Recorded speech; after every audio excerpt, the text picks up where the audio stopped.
Mesdames et messieurs, bienvenue à notre émission sur le chemin de la foi. Nous sommes heureux de vous savoir très nombreux devant vos postes téléviseurs pour suivre cette émission. Aujourd'hui, nous allons parler du Saint-Esprit avec nos invités spéciaux que sont Madame Chantal Agnero et Pasteur Paul Kwasi. Merci de nous faire cet honneur d'être sur ce plateau aujourd'hui. Merci. Et comme je l'ai dit, nous allons parler du Saint-Esprit. Qui est le Saint-Esprit? J'allais dire, qui est Dieu le Saint-Esprit? Alors, nous avons posé cette question à Monsieur Tout-le-Monde.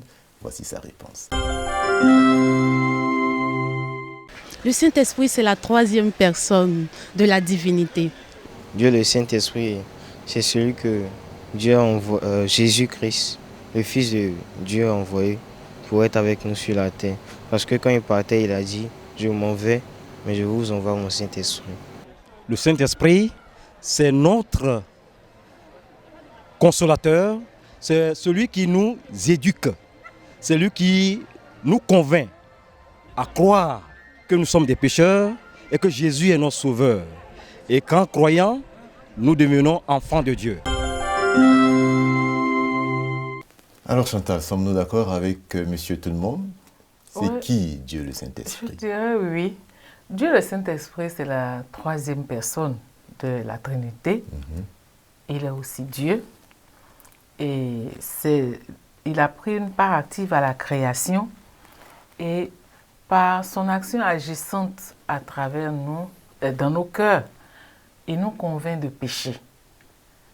Et il continue d'agir en nous pour nous convaincre quotidiennement de pécher jusqu'à ce que Christ revienne pour établir son royaume de gloire. Donc, c'est la troisième personne de la Trinité, de la Oui. divinité. Oui, pasteur? Je dirais un peu comme dans le cas de l'électricité, l'interrupteur, les câbles, mettons que Dieu le Père, ce sont les câbles, l'interrupteur c'est Jésus-Christ, et l'agent actif qui fait que le courant passe, c'est le Saint-Esprit. Alors, qu'est-ce qui montre que ce dernier est aussi Dieu? Est-ce qu'il y a... Nous avons des textes qui nous montrent que le Saint-Esprit, c'est Dieu? Parce que les gens disent souvent que le Saint-Esprit, c'est juste une puissance. Non? Oui, pasteur? Bien sûr, quand on prend Acte 5, versets 3 et 4, nous y trouvons une Je histoire. pense qu'il serait bien que nous puissions lire. Oui, nous allons le lire D'accord. pendant qu'elle est en train Pendant d'ouvrir. que- oui. Nous y trouvons une histoire d'Ananias et de Saphira qui ont menti. Et quand on lit bien, l'apôtre Pierre dit quelque chose à Ananias. Pierre lui dit, Ananias, pourquoi Satan a-t-il rempli ton cœur au point que tu mentes au Saint-Esprit et que tu aies retenu une partie du prix du champ? S'il n'eût pas été vendu, ne te restait-il pas, et après qu'il a été vendu, le prix n'était-il pas à ta disposition? Comment as-tu pu mettre en ton cœur un pareil dessein? Ce n'est pas à des hommes que tu as menti, mais à Dieu. Voilà, ici dans ce passage, il dit tu as menti au Saint-Esprit. Ensuite, il dit ce n'est pas des hommes que tu as menti à Dieu. Dieu, Saint-Esprit sont au même niveau. Vous voyez? Donc le Saint-Esprit est vraiment Dieu. Il y a encore un autre texte qu'on peut retrouver dans le livre de Matthieu, chapitre 12, versets 31 et 32, où encore Jésus nous parle, il dit quelque chose d'intéressant. Oui, allons-y. C'est pourquoi je vous dis, tout péché et tout blasphème sera pardonné aux hommes, mais le blasphème contre l'Esprit ne sera point pardonné. Quiconque parlera contre le Fils de l'homme, il lui sera pardonné. Mais quiconque parlera contre le Saint-Esprit, il ne lui sera pardonné ni dans ce siècle, ni dans le siècle à venir. Voilà. Donc, le Saint-Esprit, c'est Dieu. Parce qu'on ne blasphème pas contre Dieu. On ne s'amuse pas avec Dieu. C'est vrai que Dieu, il est notre ami lorsque nous nous confions à lui, nous avons des interactions, une relation, c'est bien. C'est notre frère, etc. C'est notre confident, tout ce qu'on veut. Mais Dieu est Dieu. Il est souverain. Voilà. Alors, nous savons aussi qu'il travaille, hein. Dieu le Père, Dieu le Fils et Dieu le Saint-Esprit travaillent en collaboration. Comment se passe cette collaboration-là? Comment ça se fait? Je sais que le pasteur a pris l'image de l'ampoule et Oui. l'interrupteur, mais concrètement, comment pour nos téléspectateurs, pour qu'ils comprennent mieux? Dieu le Père, Dieu le Fils, Dieu le Saint-Esprit, c'est le même Dieu, mais trois personnes distinctes en un. Trois en un. La formule trois en un, si je peux le dire ainsi. Et ils travaillent dans une parfaite symbiose, une parfaite relation. Et dans cette symbiose, dans ce système-là, le Saint-Esprit a une particularité. Il est, comme le pasteur l'a dit, l'agent actif. Il est celui-là qui exécute. Vous voyez? Ce n'est pas que les autres n'exécutent pas, mais lui, son action, nous voyons les effets de son action. Les effets de son action sont visibles, mais lui-même, il n'est pas visible en tant que tel aux yeux de nous, les humains, les pécheurs que nous sommes. Et il n'y a pas de temps en temps des accrochages entre eux? Non. C'est vrai que vous avez dit qu'ils travaillent en parfaite symbiose. Voilà. Oui. Oui. Par exemple, à la création, quand Dieu le Fils, le Verbe créateur a dit « faisons l'homme à notre image », c'est le Saint-Esprit qui a fait l'action concrète, l'exécution finale. Même pour la naissance de Christ, sa naissance miraculeuse. On n'a pas vu un être humain faire une opération chirurgicale sur la mère de notre Sauveur. Non, c'est l'action du Saint-Esprit. Encore là, c'est le Saint-Esprit qui a exécuté, qui a agi. Tout ce que nous savons, même les scientifiques les plus grands érudits ne peuvent pas nous expliquer. C'est un mystère. C'est un mystère. Et c'est le Saint-Esprit qui nous convainc par l'obéissance que c'est Dieu qui a décidé ainsi. Et nous croyons. Il nous convainc de croire. Vous comprenez? D'accord, on a compris. Oui, pasteur. On pourrait également dire que le Saint-Esprit, c'est le communicateur. C'est l'agent de communication qui fait la publicité, le marketing de Jésus. Alors il vient et il te dit, ça c'est le péché, mon ami. Et tu es libre d'accepter. Vous comprenez? Donc c'est la parole, c'est la voix de Dieu. Et Dieu nous parle à travers son Saint-Esprit. Et donc c'est Dieu. Parce qu'une voix, elle sort bien d'un corps. C'est donc Dieu qui nous parle à travers son Saint-Esprit. C'est ça. Alors, il faut quand même pour nos téléspectateurs qu'on essaie de, comme le pasteur est là, il va nous aider. Quand Jésus parle aux disciples, il leur dit, avant son ascension, il dit, vous recevrez une puissance, le Saint-Esprit survenant sur vous. Alors, les gens disent que non, le Saint-Esprit, c'est une puissance, ce n'est pas une personne. Alors, comment enlever toutes ces ambiguïtés-là? Une personne, c'est qu'elle peut pas blasphémer, c'est pas... En même temps, une puissance, comment bien comprendre, comment bien cerner pour nos téléspectateurs? Bon, ce n'est pas aussi compliqué que ça. Une personne a une puissance et la transfère à qui elle veut, quand elle veut. Ok. Vous comprenez? Donc, n'oubliez pas que cette puissance dont il parlait, il dit, je vous envoie notre consolateur. C'est ça. Cette puissance-là, le consolateur. Vous voyez? Et quand on parle de Jésus, on parle aussi de lui comme un consolateur. Comme le consolateur d'ailleurs. C'est la même personne. Donc c'est la puissance de Jésus en action qu'on reçoit. Donc il nous accorde une partie, ou disons sa puissance, pour que nous, étant ici sur terre, nous puissions faire son travail. N'oubliez pas, dans une des émissions, nous avons vu que notre corps est le temple. Et le Saint-Esprit doit y habiter. Donc, comme elle dit si bien, le temple du Saint-Esprit. Donc, il faut que ce Saint-Esprit-là soit à l'intérieur pour que nous puissions nous mouvoir dans le sens de Jésus, pour accomplir la mission pour laquelle nous sommes sur terre. Parce que nous sommes en mission ici. nous les enfants de Dieu. Alors, comme le pasteur l'a dit, hein, ça paraît compliqué, mais ce n'est pas aussi compliqué que ça. Oui, Chantal. D'aucuns peuvent dire que c'est compliqué, mais vous savez, le Saint-Esprit a des attributs et une particularité toute spéciale pour œuvrer en nous. Par exemple, nous convaincre de péché.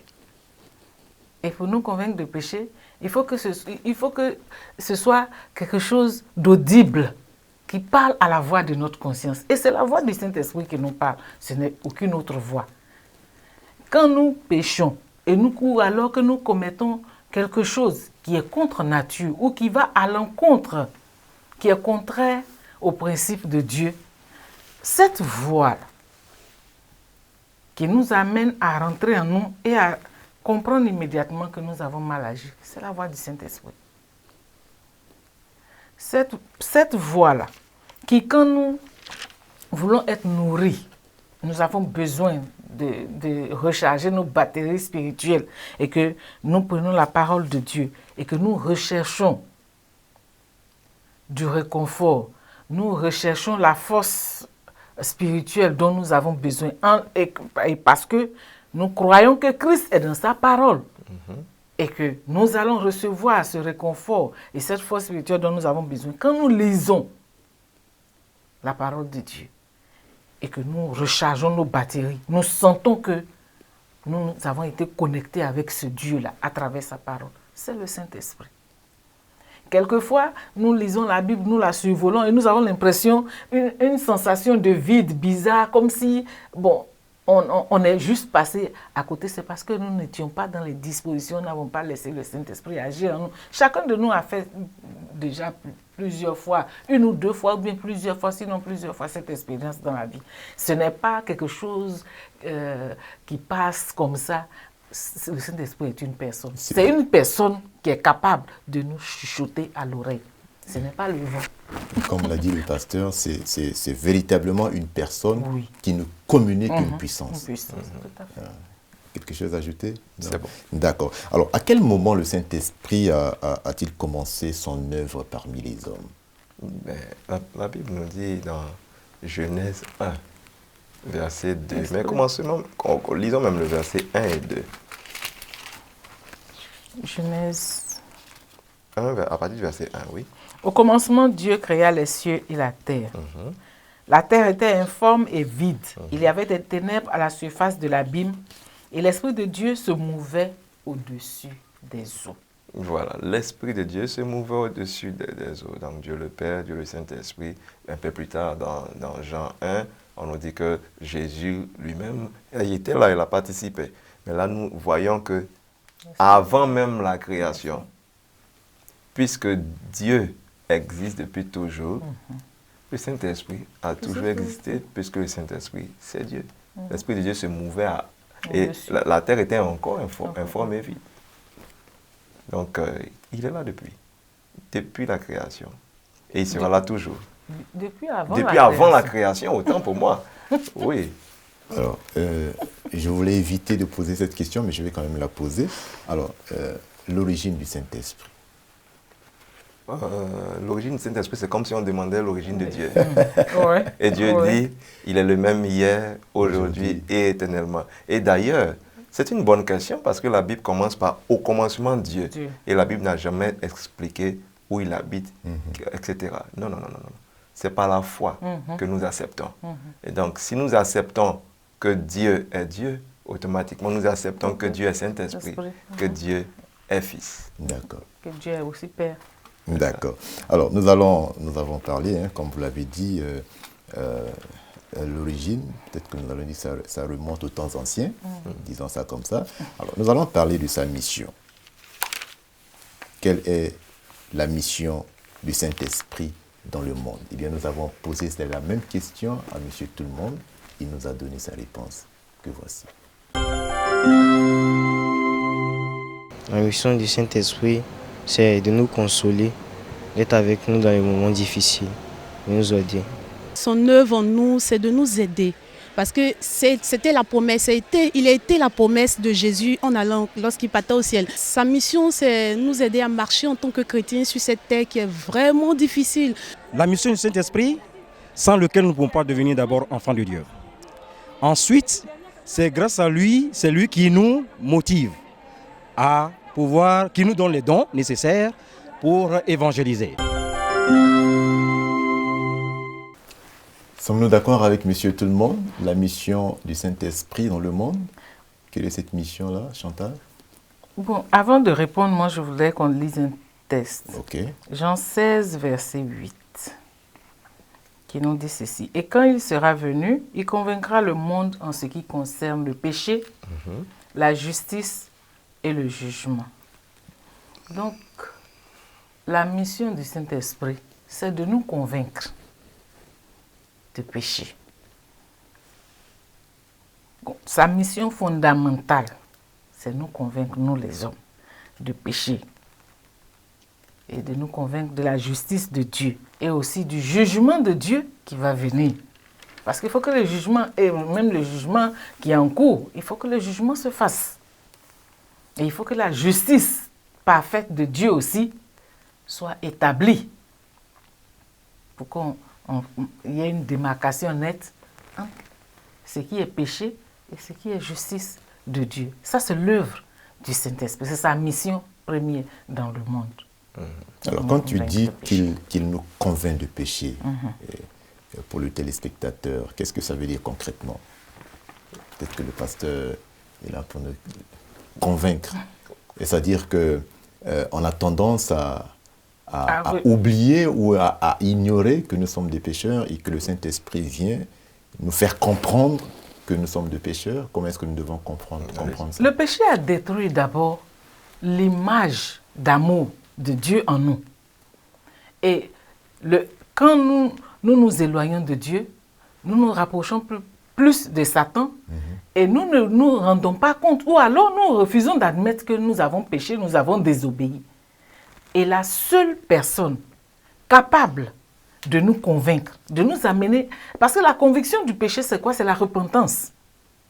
Nous convaincre que nous avons péché, que nous avons désobéi à Dieu, que nous nous sommes éloignés de lui, c'est la repentance. Et c'est le Saint-Esprit agissant en nous qui nous permet de comprendre que j'ai péché. Et quand je pêche, je dois procéder par la repentance, reconnaître, dire au Père que j'ai péché. Je te demande pardon, et il faut me pardonner et me recouvrir des mérites de Christ. C'est le Saint-Esprit. En dehors du Saint-Esprit, aucune autre personne n'est capable de faire ça pour nous. De nous-mêmes, nous ne pouvons pas. Alors, tout à l'heure, oui, j'arrive, pasteur, nous allons parler de la mission du Saint-Esprit en faveur des croyants. Mais nous sommes en train de parler de sa mission dans le monde. Alors, est-ce à dire que le Saint-Esprit parle même aux non-croyants? Il parle à tout le monde. Il parle à tout le monde. Oui, à la voix de notre conscience. Okay. Parce que, faisons attention, bien avant que Christ ne vienne, bien avant que les sacrifices, avant que la famille d'Adam et Ève soit instituée, avant que les familles d'Abraham, de Noé, la voix de notre conscience est là. Et c'est à travers la voix de notre conscience que le Saint-Esprit nous parle. Et même aujourd'hui, si je ramène ça à aujourd'hui, pour certains qui diraient, oui, mais moi, je n'ai pas connu Christ, on ne m'a pas annoncé la bonne nouvelle de l'évangile du salut, que Christ est venu mourir, etc. Mais la voix du Saint-Esprit parle à notre conscience pour nous aider à faire le distinguo entre ce qui est bien et ce qui est mal, même si tu n'as jamais eu la Bible entre tes mains. C'est le travail du Saint-Esprit, la conviction, nous convaincre du péché, là, c'est ça. Nous convaincre de justice. Il y a certaines personnes qui sont dans des contrées très éloignées, qui n'ont pas accès au tribunal, qui n'ont pas accès à la Bible, qui n'ont pas accès à toutes les commodités auxquelles nous avons accès. Mais entre elles, dans leurs relations de chaque jour, quand quelqu'un commet un acte, comment ils font pour distinguer que cette personne a mal agi? C'est la voix du Saint-Esprit. D'accord. Oui, pasteur? Oui, nous convaincre de péché, c'est parce que nous, de manière naturelle, nous faisons le mal à cause du premier péché. Dans notre ADN, à tous, il y a le péché qui s'est accroché. Vous comprenez? Quelle que soit notre race, notre religion, tout, nous avons tous le péché attaché à notre ADN. Donc le Saint-Esprit, dans le monde, vient nous rappeler que nous n'avons pas à justifier le mal. Et qu'en fait, quand nous faisons quelque chose qui est mauvais, ce n'est pas à l'homme que nous faisons, c'est à Dieu que nous faisons ce mal. Parce qu'il est notre créateur. Et nous devons aimer suffisamment Dieu pour reconnaître que nous faisons de la peine. Mais au-delà de ça, nous sommes en train de nous tuer. C'est un suicide lorsque nous péchons. Parce que nous sommes en train de rester accrochés au péché qui est l'essence pour le feu qui est réservé quand Jésus-Christ reviendra. Parce qu'il ne vient pas pour détruire les pécheurs, il vient pour détruire le péché. Mais ceux qui seront accrochés au péché, c'est ceux-là qui auront justifié leur péché. Bon, je n'avais pas d'autre, tu comprends Dieu, je n'avais pas d'autre option. Si je ne faisais pas ça, bon, tu comprends. Non, non. Et ça, le Saint-Esprit, chaque jour, va passer par la nature, va passer par des voisins, va passer par la parole de Dieu, la Bible, pour nous montrer qu'en fait, c'est péché. C'est pourquoi la Bible est un miroir, la loi de Dieu est un miroir. C'est dans la loi de Dieu qu'on découvre que voler n'est pas une bonne chose. Ayant vu cela, ça ne nous sauve pas. Loin de là. Le Saint-Esprit maintenant nous conduit vers la seule personne qui peut nous délivrer de cela, c'est Jésus-Christ. Jésus-Christ à travers le sacrifice à la croix. Et donc ça, c'est le rôle du Saint-Esprit pour tout le monde. Nous rappeler qu'à la fin, qu'on le veuille ou non, chacun d'entre nous sera jugé selon ce qu'il aura fait de bien ou de mal. Et c'est le Saint-Esprit qui nous rappelle que, d'après la parole de Dieu, que tout ce que nous faisons ici sur terre est inscrit dans les registres du ciel. Nous ne pouvons pas tricher. Vous voyez, je racontais comme ça cette histoire de cette dame qui avait son mari invalide, qui lui a mis une longue aiguille dans la tête, dans le crâne, là, qui lui a retiré le sang et qui l'a laissé pour mort. Le docteur de la famille est venu. Il a constaté la mort. Et pour lui, vous savez, les Européens ont des cheveux beaucoup plus lisses, etc. Donc ça a tout recouvert. Il ne pouvait pas découvrir ce que la femme avait fait. Donc il a juste déclaré mort naturelle. Alors, où est le Saint-Esprit là? On se demanderait, mais il n'a rien fait. Tout simplement parce qu'elle voulait percevoir son assurance. Elle a perçu pendant des années. Mais après quelques années, il s'est trouvé qu'au cimetière, on devait enlever certains corps pour faire des travaux. Et le corps de son mari faisait partie des corps qui devaient être enlevés. Et vous voyez, là, ceux qui travaillaient là-bas, en enlevant, ont vu dans le crâne un trou. Il n'y a plus de chair, il n'y a plus de cheveux. Ils ont appelé les autorités compétentes et les autorités sont revenues à la base, à la source. Ils ont posé des questions encore à la femme. Et la femme maintenant qui dit, et ça c'est le Saint-Esprit seul qui peut lui faire parler, la faire parler comme ça, elle dit, ah finalement, Dieu m'a rattrapé. Comment savait-elle qu'il y avait Dieu quand elle faisait ce qu'elle faisait? Elle le savait très bien, parce que certainement, il y avait une voix, cette voix du Saint-Esprit qui lui disait, ne tue pas ton mari. Mais elle a tué. Dieu lui a encore donné une occasion, en la rattrapant, de se donner à lui. Et c'est comme ça pour chacun d'entre nous. Ce n'est pas là l'église qui fait qu'on entend la voix de Dieu. Dieu, il aime tout le monde. C'est pourquoi Jean 3,16 dit, car Dieu a tant aimé le monde, tout le monde, qu'il a donné son Fils unique, afin que quiconque, qui que tu sois, quiconque croit en lui, ne périsse point, mais qu'il ait la vie éternelle. Et le Saint-Esprit travaille dans ce sens vis-à-vis de tout le monde. Et merci beaucoup. Nous avons dit aussi que nous sommes le temple du Saint-Esprit. Alors, comment peut-on savoir que nous avons réellement reçu le Saint-Esprit en nous? Oui, la Bible nous dit que lorsque nous sommes baptisés d'eau et d'esprit. Et c'est le jour du baptême, regardez un peu Jésus, c'est ce jour-là qu'il a reçu le Saint-Esprit. Vous comprenez?